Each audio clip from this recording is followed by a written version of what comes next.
Robert Greenwald, a Hollywood director turned documentary filmmaker, is one Liberal voice who believes the Democrats feel betrayed by Barack Obama. He's been speaking to the World Today's Ed Butler. The whole thing is not what people care about or elected Democrats or Republicans to deal with. Every poll after poll, shows the primary interest is jobs and economics. And economics in terms of families and how to survive and how to pay for things family needs.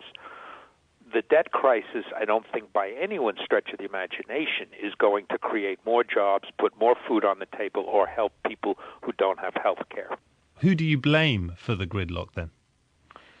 Well, I blame the conventional thinking of a certain kind led by the House Democrats who somehow believe and do have, in fact, a strong constituency that says this is a critical issue.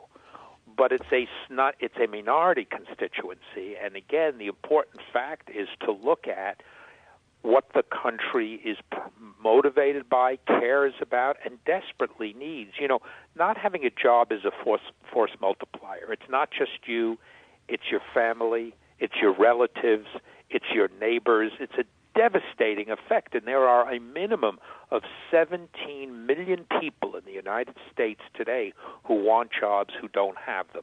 That's the crisis.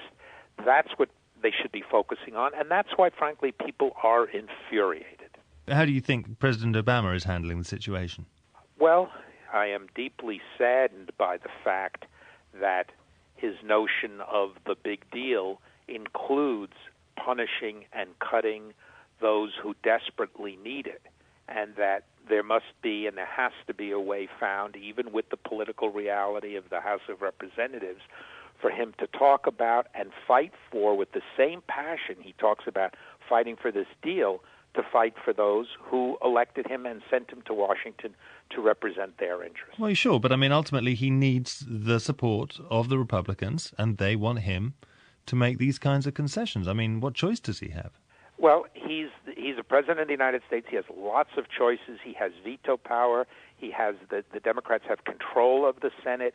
I'm desperate to see that gift of communication used to explain to people how you get jobs, how an economy works, why it's not, in fact, like your checkbook, how, in fact, the deficits have gotten this large, and how the wars are an extraordinary part of that. And then very simply, you want to solve the deficit problem? Let the Bush tax cuts run out.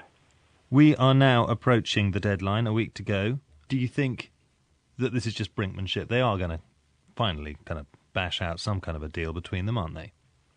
Well, you know, there's no way to know. We're in uncharted territories. You certainly have in the House Republicans a significant number of the Tea Party folks who, for some reason that I fundamentally cannot understand, have turned this into a religious crusade. My assumption is the banks and Wall Street, who have a huge impact on the Republican Party and even on many of the Tea Party folks, will begin to exert their influence if they think there won't be a deal, and at that point they will find a way to compromise. That was Robert Greenwald speaking.